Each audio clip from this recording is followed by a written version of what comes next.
ছেলেটা তার মাকে সজোরে ধাক্কা দিয়ে রাস্তায় ফেলে দিল। রাস্তায় উপুড় হয়ে পড়ে গিয়ে বৃদ্ধ মহিলার কপাল ফেটে রক্ত পড়ছে। বাড়ি ফেরার পথে এমন দৃশ্য দেখে রাগে আমার সারা শরীর কাঁপতে লাগলো। কাছে গিয়ে ছেলেটার শার্টের কলার চেপে ধরে বললাম, লজ্জা করে না? নিজের মাকে ধাক্কা মেরে ফেলে দিস? তোর মধ্যে কি মনুষ্যত্ব আছে?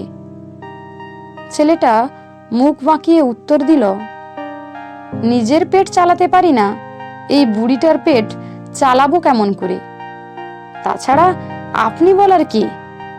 খাওয়ার টাকা কি আপনি দেবেন? বৃদ্ধ মহিলা আমার পা জড়িয়ে ধরে কেঁদে কেঁদে বলল, বাবু, ও ছোট মানুষ, ওরে মেরো না। ছেলেটার 2 দিন ধরে অসুখ।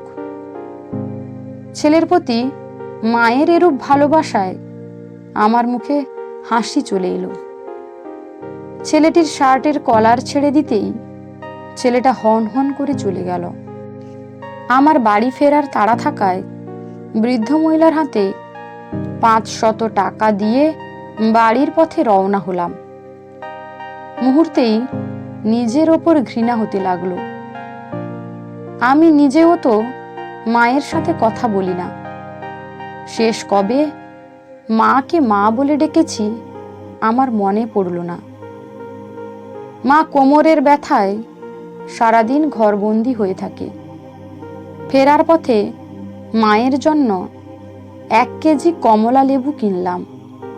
বাড়িতে পৌঁছে মায়ের ঘরের দিকে যেতে দেখে স্ত্রী বলল, ওদিকে কোথায় যাচ্ছ?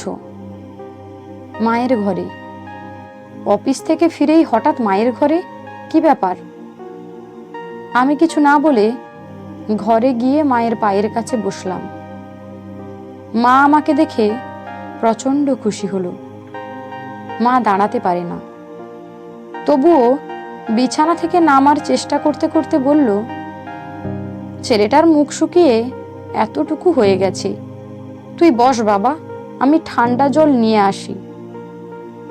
আমি নিজের ওপর লজ্জায় ঘৃণায় মাথা নিচু করে বসে রইলাম।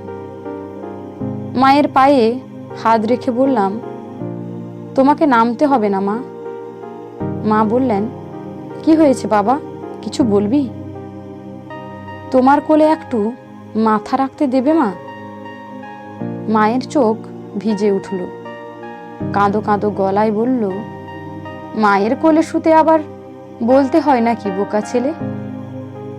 আমি মায়ের কোলে শুলাম। মনে পড়ে গেল ছোটবেলার কথা।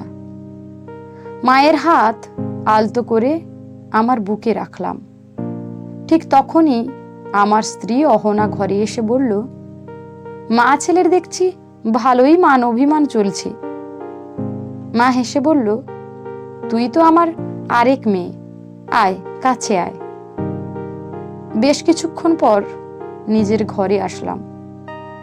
মনের মধ্যে প্রচণ্ড শান্তি অনুভব করছি।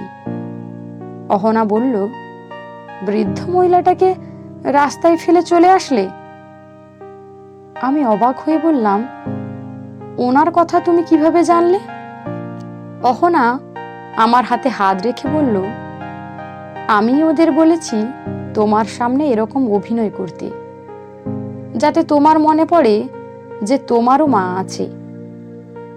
আমি হতভম্ব হয়ে বললাম, মানে হলো তোমার ব্যস্ততা।